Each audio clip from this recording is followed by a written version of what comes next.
ছেলেদের একটু পানি বেশি খাইতে হয়, মেয়েদের তুলনামূলক একটু কম খাইলে হবে। আচ্ছা, এখানে একটা জিনিস বলে রাখি, অনেকের দেখানো যায় না ইউরিনের সমস্যা, বেশ করে মেয়েদের এটা বেশি হয়।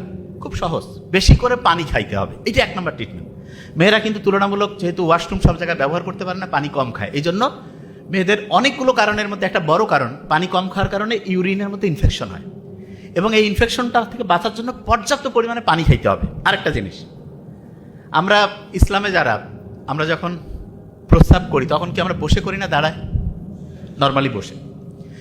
এখন অনেকে করতে পারে কি ব্যাপার, আল্লাহ এটা কেন দিল, দাঁড়িয়ে করলে কি হইতো? দেখেন, বিজ্ঞানীর অবাক হয়েছে, কেউ যে ক্রমাগত দাঁড়িয়ে প্রস্রাব করে, তখন আমাদের প্রস্রাবের সাথে ক্রমাগত যেটা করতে থাকে, দাঁড়িয়ে দাঁড়িয়ে প্রস্রাব করছে, তখন দেখা যাবে প্রস্রাবের সাথে আস্তে আস্তে প্রোটিন যাবে, যেটাকে মেডিকেলের ভাষায় বলে প্রোটিন ইউরিয়া।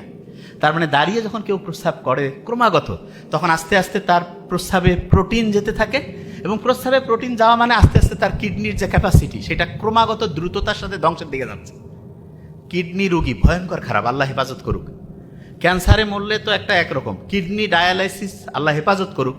কিডনির রোগ থেকে বাঁচার জন্য অনেক তো সিস্টেম আছে, তার মধ্যে একটা গুরুত্বপূর্ণ যে জিনিস সেটা হলো আপনি দাঁড়িয়ে প্রস্রাব করবেন না।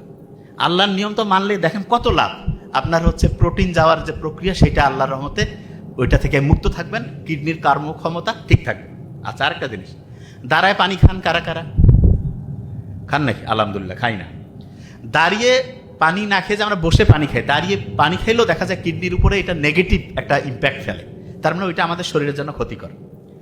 দিনের বেলা যদি আমি রোদে যাই, ওইখান থেকে আসলো আল্ট্রাভায়োলেট বি, রান্না হইল, তারপরে গেল কলিজায় মানে লিভার, তারপরে গেল হচ্ছে কিডনি, যে সে কি হয়ে গেল, ওই যে ভিটামিন ডি যেটা হচ্ছে মোটিভেটর।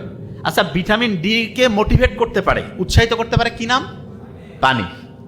সত্যি করে বলবেন, একদম একটা হিসাব শিখাই দেই, নোট করে রাখেন। 35 কেজি ওজনের জন্য 1 লিটার পানি লাগবে। মানে এটা কি? একজনের ওজন যদি 35 কেজি হয়, তাহলে তার সারাদিনে পানি খাওয়া লাগবে কতটুক? 1 লিটার। 70 কেজি হলে কত? 105 কেজি হলে 3 লিটার। এখন এটার সাথে আপনি ক্যালকুলেশন করবেন, তার মানে পানির হিসাবটা